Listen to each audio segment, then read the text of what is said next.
Hello everyone and आज मैं इस वीडियो में बताने वाला हूं कि जो मैंने नेपाल का राइड किया है, कोलकाता से नेपाल राइड, वो कैसे हुआ और कैसे आप कर सकते हैं। ठीक है, तो स्टार्ट ऐसे होता है कि हम दो दोस्त ऐसे ही बात कर रहे थे। हम लोग का बहुत दिन से ही घूमने जाने का प्लान था। वो भी अपने लाइफ में बिज़ी है, मैं भी अपनी लाइफ में बिज़ी हूँ, सब अपना अपना कैरियर बनाने में बिज़ी है।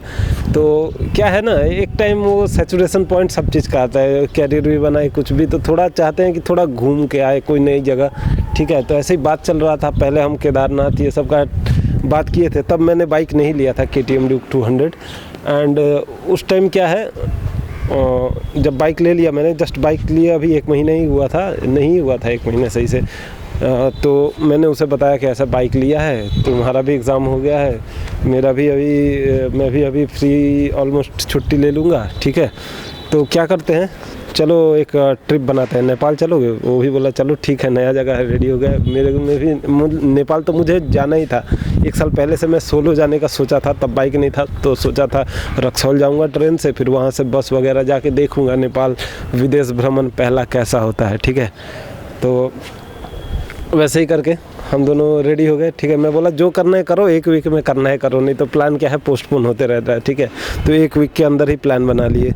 एंड उसके बाद जब निकलने का बारी आया, निकलने का हुआ, भोर को निकलने वाले थे 6 बजे। ठीक है, बट हम मतलब सामान रेडी करते करते और एक्साइटमेंट में सोए ही 3 बजे। ठीक है, और सुबह निकलते निकलते करीब 12 साढ़े 12 बज गया। ठीक है, जब वहाँ से निकले हम लोग, तो हम लोग जो कोलकाता में 3 ब्रिजेस है मेनली, 3 ब्रिजेस, एक हावड़ा ब्रिज, एक विद्यासागर सेतु और एक सेकंड विवेकानंद सेतु है। ठीक है, वो बाली ब्रिज है। तो हमको निकलना था, तो मैंने कंसिडर किया कि वही ब्रिज सामने पड़ेगा, बाली ब्रिज से निकलेंगे तो सीधे पड़ेगा। वो ब्रिज से ना वहाँ पे एक नया टोल बना है। ठीक है, टोल रोड बना है, और पुराना जो बाली ब्रिज है जो ब्रिटिश टाइम से, वो अलग है। तो मैं टोल रोड पे चढ़ गया, क्योंकि मैंने GPS में कार लगा के रखा था, वो कार का रूट दिखा रहा है। टोल रोड पे चढ़ गया, फिर वहाँ पे जाके फिर जाके घूम के आए टोल के पास से, तब जाके आपका बाइक वाला बाली ब्रिज में चढ़े। ठीक है, और इसी बीच में पुलिस वालों ने पकड़ लिया, लेकिन GoPro वगैरह लगा के रखे थे, या पहले साइन बोर्ड नहीं दिया है ऐसा स्ट्रिक्ट कुछ, इसके वजह से वो कुछ नहीं बोले, जस्ट बोले कि आपको देख सुन के चलना चाहिए। ये सब देख के फिर वहाँ से निकल गए। ठीक है, वहाँ से निकल गए, फिर आगे पहुँचे, मतलब निकले ही थे 12 साढ़े 12 1 बजे। ठीक है, और यहाँ पे घूमते घूमते और देर हो गया। तो अभी हम लोग झारखंड घुसते घुसते हमारा शाम हो गया। ठीक है, झारखंड घुसते घुसते शाम हो गया। वहाँ पेट्रोल भरा है, 100 रुपये करके पेट्रोल था। ठीक है, कोलकाता में 106 रुपये करके है, वेस्ट बंगाल में। एंड उसके बाद झारखंड में फिर गिरिडीह सोचे रुके, क्योंकि गिरिडीह एकदम 400 किलोमीटर पड़ता था और रक्सौल लगभग 800 किलोमीटर है। ठीक है, तो आधा रूट हो जाएगा, आधा रूट अगले दिन। ठीक है, अब गिरिडीह में गए तो ऐसा हो गया कि उस दिन कोई बड़ा बिजनेसमैन का बेटी का शादी था, कुछ टफकॉन स्टील्स ऐसा कंपनी का मालिक का बेटी का शादी था। तो उसने हर एक इवन छोटा से छोटा जो होटल्स है ना, वो भी बुक कराया हुआ था, हमको रूम नहीं मिला। फिर वहाँ से थोड़ा और आगे बढ़े ना, गिरिडीह से आगे, तो हमको एक ढाबा मिल गया। ठीक है, अब ढाबा में ही रुकने का प्लान कर लिए। वो ढाबा वाले बोले यहीं रुक जाओ, तो हम लोग भी वहीं रुक गए। लेकिन ये मालूम नहीं था कि मतलब आपका जो ढाबा वगैरह में लिए हम लोग अपना चादर में ही सो रहे थे, वो बेड दे दिए थे। बेड मतलब वो जो चौकी होता है, चौकी खटिया कुछ भी लेके आप सो जाओ। ठीक है, अपना सामान तो जब ले लिए, अब 2 चादर में हम सो रहे हैं, मतलब 2 ही बेडशीट लेके गए थे, एक उसका था एक मेरा था, मेरे दोस्त का और मेरा। ठीक है, वो बेडशीट एक बिछा, एक ओढ़े, इतना ठंडा लगा ना रात को। ठीक है, तब पता चल गया कि नहीं अब से निकलना है तो सही से ये ठंडा का कपड़ा वपड़ा लेके निकलना पड़ेगा। और जो हमने नहीं लिया था, तो अब से हम होटल में ही रुकने वाले थे। ठीक है, तो पहला दिन का एडवेंचर ये हो गया। ठीक है, अनएक्सपेक्टेड एडवेंचर। और फिर सेकंड डे निकले हम लोग, और फिर वही रात तक रक्सौल पहुँचे। रक्सौल में मतलब सबसे पहले नेपाल बॉर्डर घुस गए। ठीक है, बीरगंज जो बॉर्डर बना हुआ है वहाँ का, वहाँ पे जाके हमने आपका ये बनवाया, जो 7 दिन का परमिट बनवाया। ठीक है, 7 दिन का मैंने बनवा लिया भंसार। ठीक है। 700 रुपये लगे और एजेंट के शायद 100 रुपये जैसे लगे। अगर आप मतलब और भी बचाना चाहते हैं तो नेपाली में पहले कन्वर्ट करा लीजिए, 150 रुपये करके पड़ता है। वैसे 1 रुपया मतलब 1.60 नेपाली रुपया, तो वहाँ पे 10 रुपया करके एजेंट का एक्स्ट्रा बचता है हर एक दिन का, और 100 रुपये वो चार्ज करता है, ठीक है। ये सब कॉम्प्लिकेटेड हो रहा है जो है। तो उसके बाद हम लोग रक्सौल में आए, रक्सौल में रुके, ठीक है। तो वहाँ पे वही आपका कितना 800 का शायद रूम मिला था, ठीक है। वहाँ पे रूम ले लिए और फिर सुबह हम लोग, लेकिन सुबह हम लोग हर रोज़ मतलब सो जाते थे, निकलते निकलते वही 9-10 बज जाता था। तो फिर जाके निकले आपका, तो वही आपका बीरगंज 10 बजे, और वहाँ से हमको एक नेपाली नया दोस्त मिल गया। अब नेपाली दोस्त के साथ जा रहे हैं। वो बोला मतलब देखिए, काठमांडू हमको पहले जाना था क्योंकि हम लोग निकले थे सैटरडे को, संडे को रक्सौल पहुंच गए थे। नहीं, हम लोग फ्राइडे को निकले थे। सैटरडे को हम रक्सौल रात को पहुंच गए थे और हमने बनवा लिया था। और संडे को हमको काठमांडू पहुंचना था क्योंकि सोमवार को हमको श्री पशुपतिनाथ जी का मंदिर का दर्शन करना था, ठीक है। ये मेरा भी पर्सनल प्रेफरेंस था, ठीक है, क्योंकि जा रहे इतने बड़े जगह तो भगवान का दर्शन करेंगे ही, ठीक है। तो क्या हुआ, अब संडे को तो हम लोग निकले। 2 रूट होता है, ठीक है। एक होता है रूट आपका हितौड़ा बोल के एक जगह है, बीरगंज से आगे जाएंगे तो हितौड़ा 40-50 किलोमीटर बाद, बीरगंज बॉर्डर के बाद से, वहाँ से क्या है, एक रूट आपका जाता है अच्छे रोड के तरफ, एक रोड जाता है जो पड़ता है काठमांडू के लिए शॉर्टकट, सिर्फ 80 किलोमीटर वहाँ से आपका ये पड़ जाता है काठमांडू, ठीक है। और अगर घूम के जाएंगे अच्छे रोड से तो आपका 200 किलोमीटर जैसा पड़ जाएगा।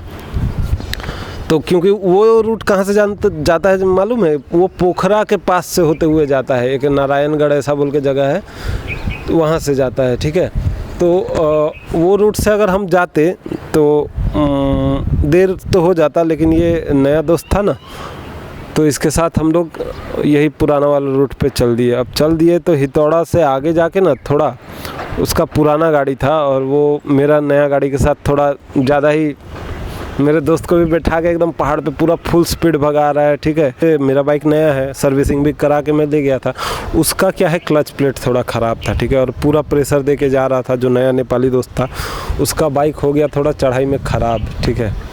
और हो गया था हितौड़ा पार करते करते शाम, क्योंकि हम लोग देर से ही निकले थे, सिम वगैरह भी लिए रास्ते में, ठीक है। तो शाम हो गया, तो अब क्या करें, फिर रिपेयर करवाने के लिए वो फिर से वहाँ से घूम के लगभग 2 किलोमीटर वो पहाड़ से नीचे आया। मेरा दोस्त भी उसके साथ, मैं भी उसके साथ आए। अब रिपेयर करते करते रात हो गया। अब रात को तो वो पहाड़ों के रास्ते से जा नहीं सकते क्योंकि रात में पूरा अंधेरा रहता है, और ये वाला जो शॉर्टकट रास्ता था ना, इसमें ज़्यादा लोग जाते आते नहीं थे। तो बात वही हुआ, फिर रात को वहीं पे रुक गए हितौड़ा में रुके। तो वहाँ भी आपका वही 600 से 700 रुपये ऐसा कुछ था होटल का। तो ये सब नेपाली रुपीज़ में है, आपसे जो बताऊँगा मैं वो नेपाली रुपीज़ में है, ठीक है। तो वहाँ 600-700 जैसा लगा, वहाँ पे रुके, खाना वाना खाए, ये किए, जो रेस्टोरेंट में खाना वाना खाए वहीं पे होटल था, वहाँ पे रुक गए। अब सुबह अगले दिन हितौड़ा से बहुत जल्दी निकले हम लोग, 6-6:30 बजे, ठीक है। वहाँ से निकल गए। वहाँ से जो एडवेंचर था, एकदम मस्त रास्ता था, मतलब पूरा पहाड़ी जो एडवेंचर आपको चाहिए वो हमको वहीं पे मिला। एडवेंचर रास्ता पूरा मिलते ना, मतलब एक रास्ता ऐसा आया जहाँ पे रोड ही नहीं था, ठीक है। वो नदी के अंदर से बना हुआ था, पेबल्स वगैरह, वहाँ से जाते गए। मेरा दोस्त मेरे बाइक पे बैठा था। अब क्या हुआ, एक जगह ऐसा उबड़ खाबड़ रास्ता आया ना कि वहाँ पे जैसे ब्रेक थोड़ा मारे ना, तो मेरा दोस्त मेरा बैग पकड़ के पूरा जोर से पकड़ लिया। वहाँ पे क्या हुआ, मेरा बाइक थोड़ा अनबैलेंस हो गया।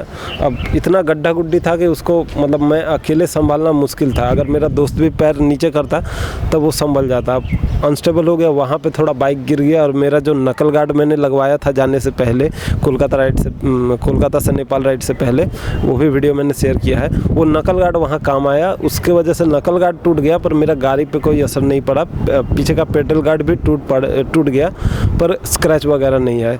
तो मुझे लगा अब तो लगता है ख़राब हो जाएगा, लेकिन वैसा कुछ ख़राब नहीं हुआ। फिर वहाँ से हम लोग आगे निकले। वहाँ से आगे निकलने के बाद फिर हम जैसे पहाड़ी चढ़ते चढ़ते चढ़ते पार हुए तो हमको एक जगह पे ना हिमालय दिखाई दिया। वो सब मैंने वीडियो शेयर किया है, प्लीज़ आप सारा वीडियो देखिएगा, सब प्लेस वगैरह सबका नाम दिया हुआ है। वो वहाँ पे जब हमने देखा, वहाँ से हिमालय दिख रहा था, हिमालय रेंज इतना अच्छा लगा ना, बर्फ़ में ढका हुआ पहाड़ी एकदम। तो वहाँ से मन खुश हुआ। वहाँ पार करते करते हम लोग करीब 1 से 1:30 बजे तक काठमांडू पहुँच गए, ठीक है। काठमांडू पहुँचे तो सबसे पहले वहाँ पे क्या रूम लिए, ठीक है। अब वहाँ पे रूम एक इंडियन का ही था, ठीक है। वो बोला 1000 रुपीज़, हम सोचे 1000 नेपाली रुपीज़ में है, नहीं, लेकिन नहीं, वो 1000 रुपीज़ इंडियन रुपीज़ में लिया। अब ले लिए थे तो ले लिए। वो गौशाला जगह था काठमांडू का, और वहाँ से आपका पशुपतिनाथ, श्री पशुपतिनाथ मंदिर एकदम सामने है, ठीक है। तो इसीलिए हमने क्या किया कि वहीं पे गौशाला में ही, यही मेरा भी मन वही था कि बहुत जन क्या है काठमांडू में थामेल मार्केट को उधर रुकते हैं, लेकिन नहीं, मेरा पहला प्रायोरिटी था श्री पशुपतिनाथ जी का मंदिर जाना और उनके दर्शन करना, ठीक है। सोमवार का दिन था और उपवास भी थे, ठीक है। कुछ खाए नहीं थे सुबह से, ठीक है। नहा वहा के जल्दी होटल से निकले। 2 बजे तक श्री पशुपतिनाथ जी का मंदिर बंद हो जाता। मैंने क्या किया, और मेरा दोस्त थक गया था तो वो रूम पे ही रुक गया जो होटल रूम लिए थे। और मैं क्या किया, मैं नहा के श्री पशुपतिनाथ जी के दर्शन करने चला गया। प्रसाद वगैरह लेके 2 बजे तक एकदम बहुत अच्छा से भगवान के दर्शन हुए श्री पशुपतिनाथ जी का, ठीक है। पंचमुखी भगवान है वहाँ, पूरा अलग अलग चारों द्वार से ऐसे दर्शन करके एकदम मुख्य द्वार पे वहाँ पूजा हुआ। पंडित जी ने वहाँ पे प्रसाद दिया, मतलब जो चढ़ावा चढ़ा के प्रसाद दिया, एकदम मन खुश हो गया। श्री पशुपतिनाथ जी के मंदिर के अंदर ना कोई कैमरा वैमरा अलाउ नहीं है, तो वहाँ क्या है, वहाँ थोड़ा अलग ही सुकून आ रहा था, थोड़ा बैठे, बहुत अच्छा लगा, ठीक है पूरा। और वो वर्ल्ड हेरिटेज साइट में भी आता है, बहुत पुराना मंदिर है। एंड तो भगवान के दर्शन किए। उसके बाद फिर मैं निकला और फिर वहाँ से माता सती का आपका शक्तिपीठ है, ठीक है। वहाँ से 1 किलोमीटर और आगे जो आपका बागमती नदी है, मतलब जो श्री पशुपतिनाथ मंदिर है वो बागमती नदी के इधर है, और जो माता का मंदिर है वो वहाँ से 1 किलोमीटर, मतलब बागमती नदी के उस पार है। रास्ता बनाया हुआ है, हल्का चढ़ाव सीढ़ी बनाया हुआ है पूरा माता का मंदिर तक, ठीक है। तो वहाँ तक चले गए, फिर 1 किलोमीटर जैसा पैदल वहाँ माता का भी दर्शन हो गया। गुहेश्वरी माता बोलते हैं वो। तो शंकर भगवान का भी, श्री पशुपतिनाथ जी का भी दर्शन हो गया और माता का भी दर्शन हो गया, ये हुआ। फिर उसके बाद मैं रूम पे आ गया, फिर अपने दोस्त को बताया कि फिर वो भी शाम को दर्शन करने निकल गया, ठीक है। वो भी भगवान का दर्शन कर लिया। मैंने बोला माता का भी मंदिर है, तो माता का मंदिर वो अगले दिन गया, ठीक है। फिर संध्या आरती हो रहा था, वो सब भी देखे। और फिर रात को जब 8-9 बजे करीब थोड़ा थामेल मार्केट घूम लिए, ठीक है। थामेल मार्केट बाइक से ही घूम लिए, क्योंकि थामेल मार्केट का बहुत नाम सुने हैं। तो वहाँ से क्या हुआ, मैं तोरण लिया। तोरण बोलते हैं वो जो आप जो तिब्बतियन फ्लैग देखते होंगे, 4-5 कलर का, उसमें बहुत सारा मंत्र लिखा रहता है, तो वो वाला लिया मैंने बाइक के लिए, ठीक है। और एक रुद्राक्ष का फल लिया, मतलब पहले बार मैं देखा कि रुद्राक्ष फल से निकलता है, ठीक है। तो मुझे बहुत अच्छा लगा, एक फल लिया, ठीक है। मैंने वो सारा वीडियो मैंने शेयर किया है, देख लीजिएगा। और अगले दिन सुबह जब हम सुबह हम लोग पोखरा के लिए निकलने वाले थे, ठीक है, मतलब मंगलवार को। तो मंगलवार को क्या हुआ, फिर हमने आपका सबसे पहले मैंने भगवान का दर्शन करने गया और मेरा दोस्त वो माता का दर्शन करने गया, ठीक है। तो हमने वही दर्शन कर लिया। शिव जी का सुबह भी दर्शन हो गया। मैंने कुछ रुद्राक्ष के फल खरीदे, बाहर मिल रहे थे मंदिर से। और उसके बाद हम लोग निकल गए पोखरा के लिए। लेकिन पोखरा निकलने से पहले काठमांडू में नीलकंठ, बूढ़ा नीलकंठ विष्णु जी का जो सोए हुए हैं एक तालाब के अंदर, वैसा एक मंदिर है, वहाँ पे गए और उसके बाद वो दर्शन किए। फिर वहाँ दर्शन करने के बाद एक बोधिनाथ स्तूपा है, बौद्ध पार्क है, वहाँ पे गए, ठीक है। वहाँ बुद्ध भगवान का जीवनी के बारे में है। गौतम बुद्ध के जीवनी के बारे में सब कुछ है। और एक बड़ा मोनेस्ट्री टाइप भी है और एक स्तूपा है बहुत बड़ा, ठीक है। सब वहाँ पे हम लोग घूमे, मतलब वो क्या है, वो सब सामने सामने था, तो वो सब घूमते घूमते फिर निकलते निकलते हमारा वही 12 बज गया, 11-12, ठीक है। तो हम लोग फिर पोखरा के लिए निकले। जब पोखरा के लिए निकले ना, तब देखे अरे नेपाल में ये अच्छा रोड है। तब हमको पता चला अगर हम लोग वो शॉर्टकट ना लेके वो रोड से आते ना, तो हमको ये वाला रास्ते से आना पड़ता। 220 किलोमीटर तो पड़ता, लेकिन रास्ता बहुत अच्छा था, रात को भी आ सकते थे। ऐसा अच्छा नहीं बोलूँगा, मतलब चौड़ा था रास्ता, अच्छा नहीं था, क्योंकि हम लोग रात में जाते जाते बहुत जगह ऐसा काम हो रहा था।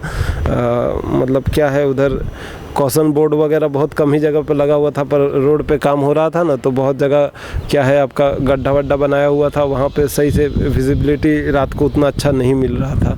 तो हम लोग को पहुँचते पहुँचते ना बहुत नया नया चीज़ देखे। आपका त्रिशूली रिवर देखे, त्रिशूली रिवर किनारे किनारे, हम लोग के रास्ते के किनारे किनारे एकदम हरा पानी, बहुत देख के मज़ा आ रहा था, ठीक है।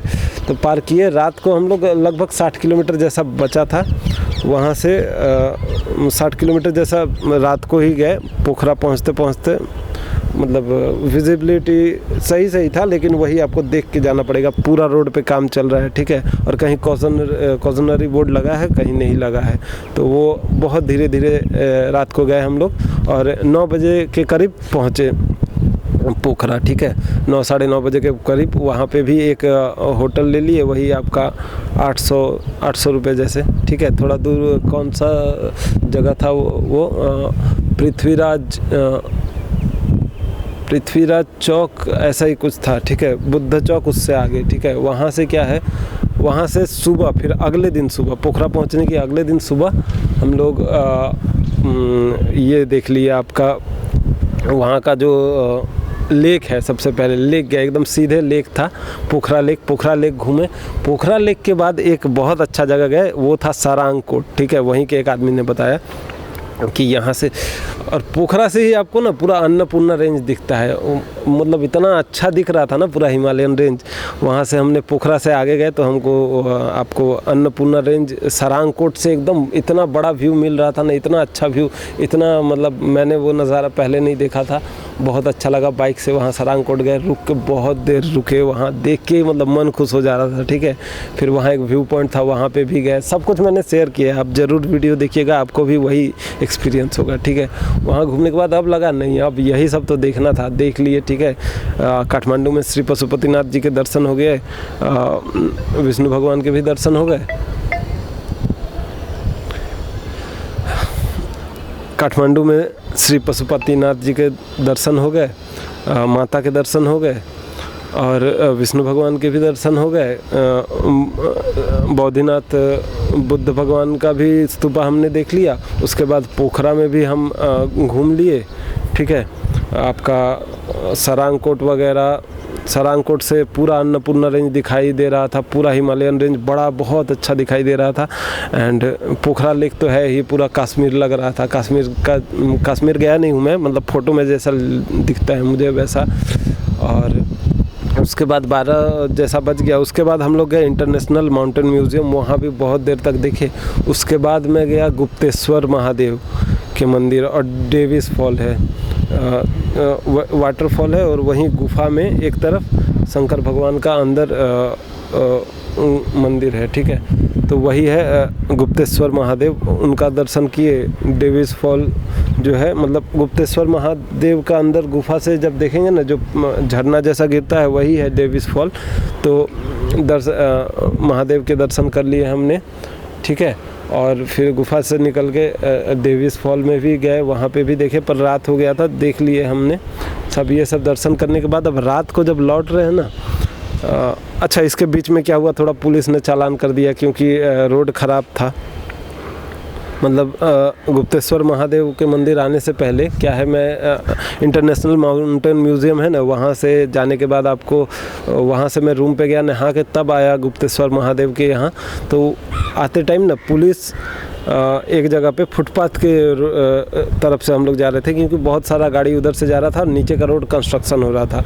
तो चालान कर लिया मेरा वंसार, और DL जमा ले लिया उन्होंने। तो गुप्तेश्वर महादेव का दर्शन करने के बाद और डेविस फॉल देखने के बाद फिर हम गए कहाँ पे, वहाँ पे पुलिस चौकी पे, ठीक है। पुलिस चौकी पे अब बोला 1000 रुपये नेपाली रुपीस फ़ाइन लगेगा, लेकिन बोला नेपाली रुपीस आपको कल जमा करके जाना था, और कल मतलब अगले दिन हमको निकलना था, ठीक है, क्योंकि हमारा वंसार भी अगले दिन तक ही था। 7 दिन का बनवाए थे, 7 दिन का तो जर्नी हो गया, अगले दिन हो जाएगा। तो क्या है, फिर अगले दिन जब हम निकलने वाले थे ना, तो उस दिन तो वैसा नहीं कर सकते बैंक जाके, फिर 10 बजे निकलना पड़ेगा, और हमको वैसे सुबह निकलना पड़ेगा अगर हमको बॉर्डर तक पहुंचना है, कि वहाँ से, क्योंकि वहाँ से बीरगंज पहाड़ी रास्ते होते हुए करीब 200 से 250 किलोमीटर जैसे है, ठीक है ना, पोखरा से।